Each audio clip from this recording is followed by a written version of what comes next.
The first speaker today is the Honorable Member, Ms. Nima Flue-Bess. Honorable Member, you may proceed.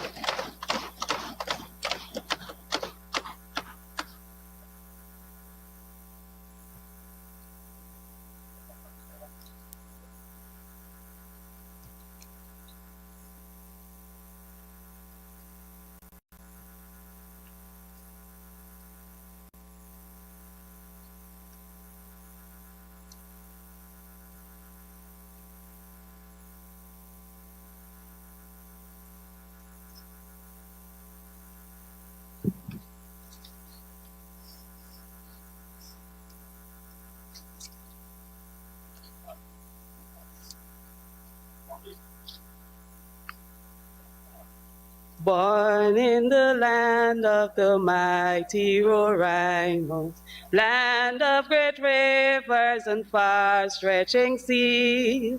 So like the mountain, the seas, and the river, great, wide, and deep in our lives would you be.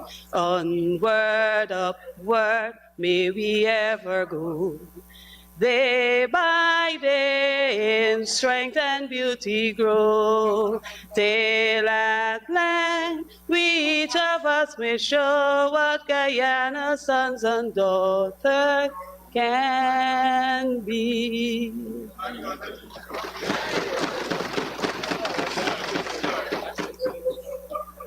Thank you, Mrs. Speaker, and a pleasant good morning. I would like to extend birthday wishes to the birthday fellows in the house. Thank you. Mr. Speaker,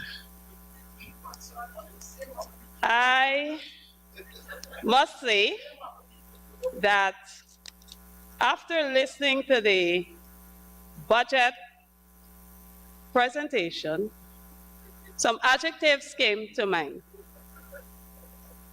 Uninspiring, hopeless, misleading, troubled. Adjectives which crossed my mind along with the many unparliamentary terms as I listened to the laborious presentation by the Honorable Member, Ashley C.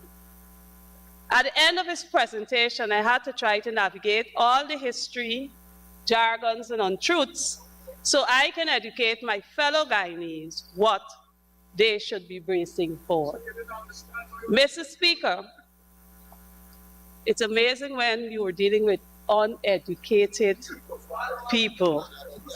Mr. Speaker, on the matter of history, since the PPPC government was placed into office in 2020, their first budget, a plan for prosperity, resulted in the destruction of the people at Success, East Coast, Demwaro. Their second budget in 2021 was set on a path to recovery with economic dynamism and resilience. But what we saw was the average Guyanese being resilient with the economic doom. When we thought, Mr. Speaker, when we thought those on the other side of the house who are in recovery after being out of office for 5 years and had learned something about serving people, 2022 proved no different. With the largest budget, Mr. Speaker, the Guyanese populace got a good feel of what it meant to be steadfast against all challenges. Challenges.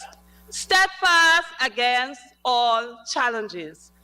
Mr. Speaker, challenges of the high cost of living, with prices climbing, shallot from $100 to $500, sugar from $300 to $500, oil, Mr. Speaker, from $360 to $800. All of these challenges, Mr. Speaker, the Guyanese populace had to deal with. The grants, Mr. Speaker, static. but the prices keep climbing. And the people clinging for survival. Businesses enjoying all the removal of taxes. But what can they say?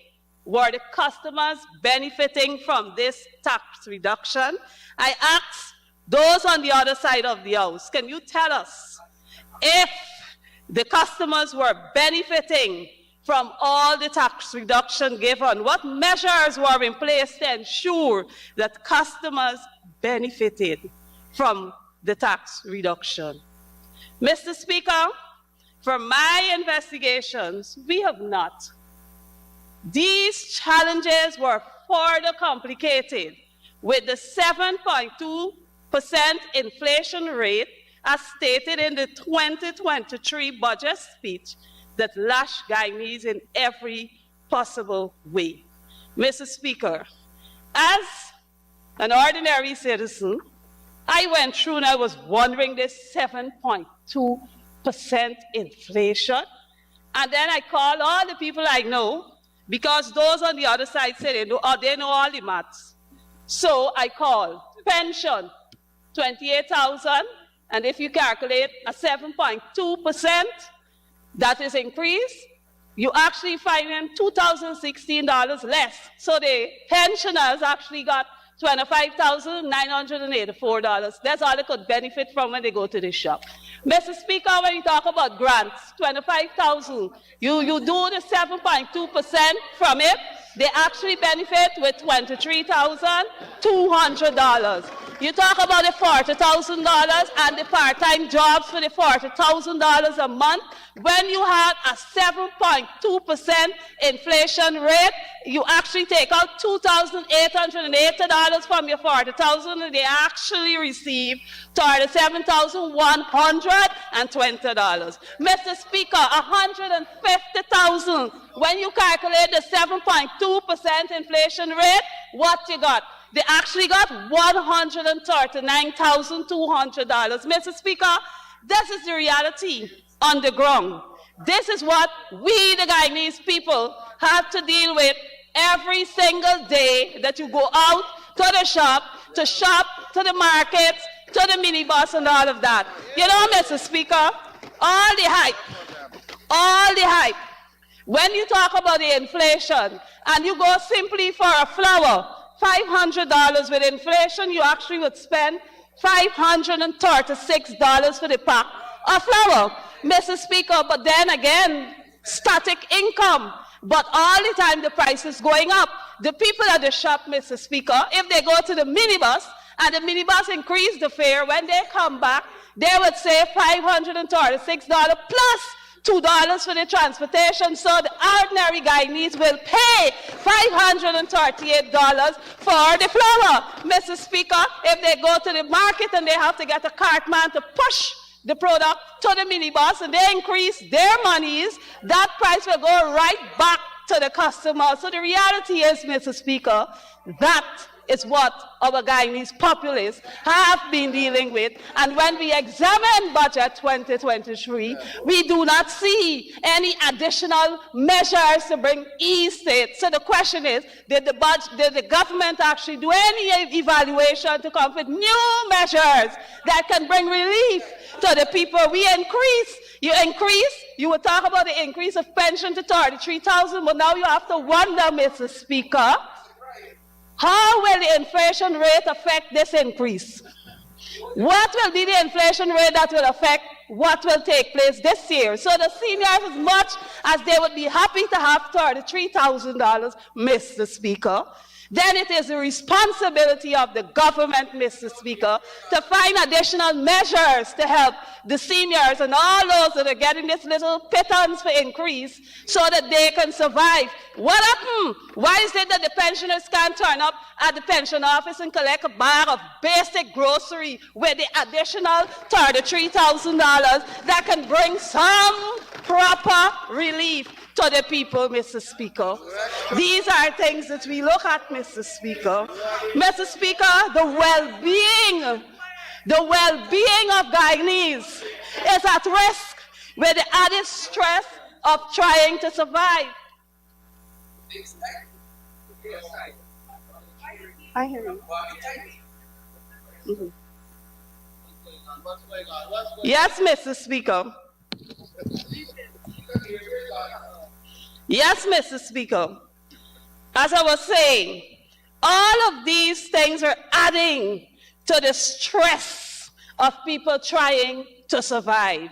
That is what we're dealing with. Therefore, we're creating a more unhealthy population because people have to figure out, how am I going to manage this money? How am I going to deal with this thing to provide for my family because the income remains static? Mr. Speaker, you know one of the amazing things about preparation of the budget, when you sit down and you go through it, the military got this increase, right?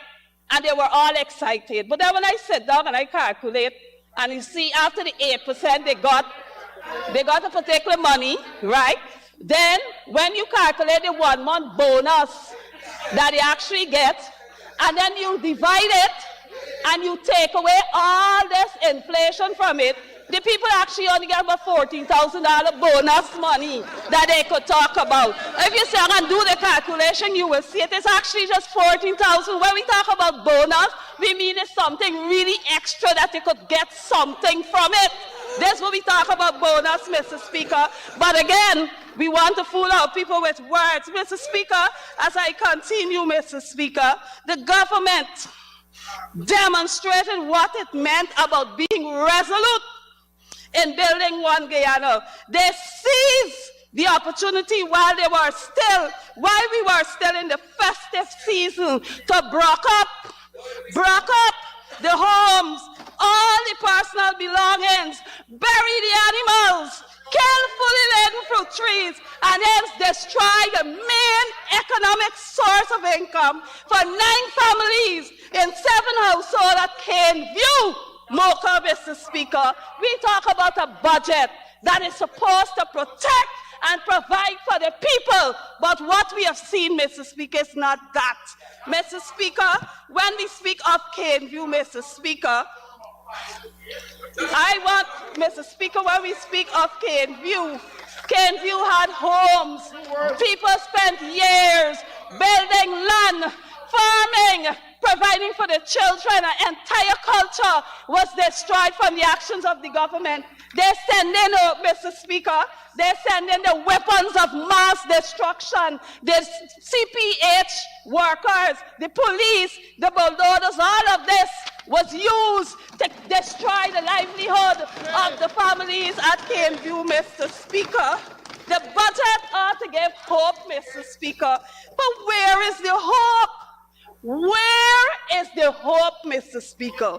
When we have seen that this administration that we're dealing with continues to take action that destroy the lives of our people, Mr. Speaker.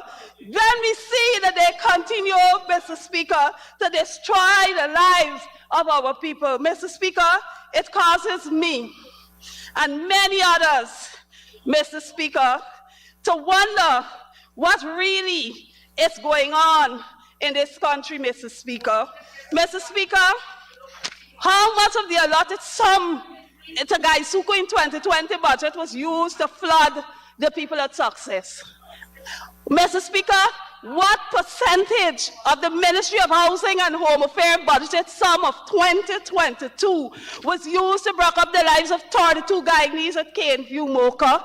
Mr. Speaker, there is no justifiable reason, none, no justifiable reason, Mr. Speaker, that persons on those side of the house, can give for the inhumane and brutish action they have taken against the people of Caneview, Mr. Speaker. There is none, Mr. Speaker. You see this picture, Mr. Speaker. They broke the home and leave a single mother under here with her child to live. When the woman take the street, then she was given a home, Mr. Speaker. These are things that we deal with, Mr. Speaker.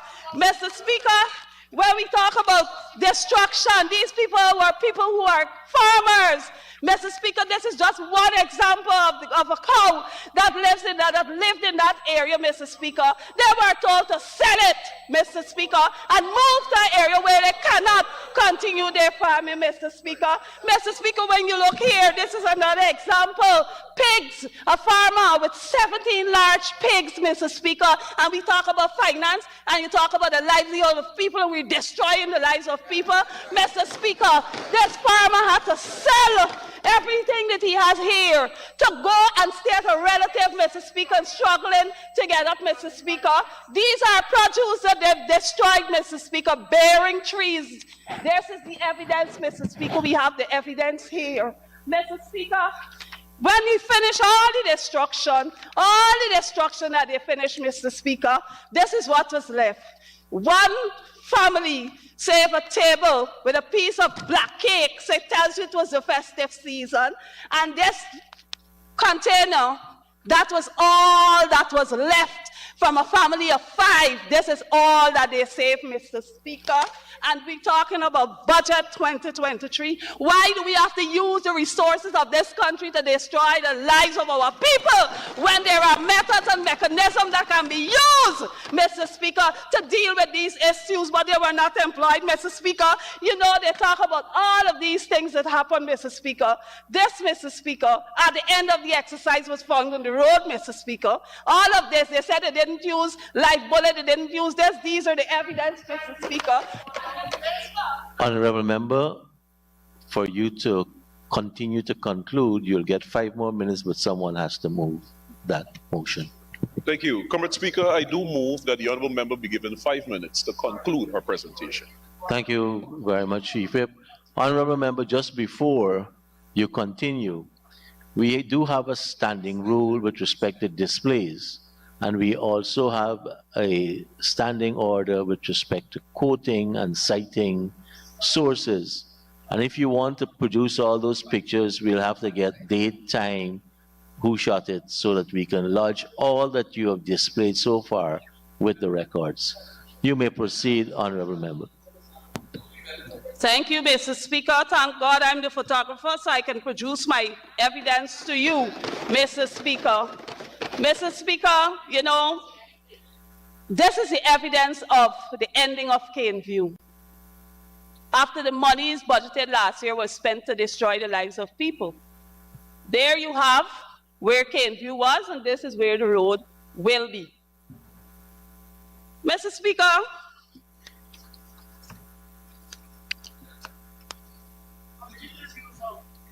Speaker, it is alarming to note that we sit in this house and we pass budgets. Budgets are to bring hope to people, not to destroy the lives of people. Mr. Speaker, right through my constituency, Mr. Speaker, several actions of marginalization, disrespect, and injustice continues, Mr. Speaker. Mr. Speaker, the government of the day, Mr. Speaker, does not engage people in any proper discussion. It's all about bullying. It's all about pushing. It's all about doing these things, Mr. Speaker, to let people believe that we have a master of the day. May I remind this honorable house, Mr. Speaker, slavery was abolished 1838. And this time in 2023, why should we be dealing with such erratic behavior, Mr. Speaker? We should not be dealing with such erratic behavior, Mr. Speaker. We should not be, anybody should not be faced with this, Mr. Speaker. Mr. Speaker, when we speak of prosperity, prosperity means that people must live in peace. Prosperity means that people's rights and liberties must be protected, Mr. Speaker. So the actions of the government, if they're truly sincere about their budget team, if they're truly sincere about improving the lives today and building prosperity for tomorrow, Mr. Speaker. What we would expect to see, Mr. Speaker, is that our local Democratic Council, Mr. Speaker, will be given the opportunity to serve the people in the right way, not political operatives going and distribute grants, distributing flood relief, doing this, doing that, and not meaningfully engaging our people, Mr. Speaker. If we speak of prosperity, Mr. Speaker, it means, therefore, Mr. Speaker, that every Guyanese will be treated equally and be respected when the government is distributing its resources and dealing with the people, Mr. Speaker. Mr. Speaker, I want to thank you for listening to my presentation. I trust that the members on the other side of the House will take the opportunity to serve as they would have read in and took in the oath of office, to serve without fear and favor and affection and in will, and will serve the people of Guyana truly and justly. I thank you. Thank you very much, Honorable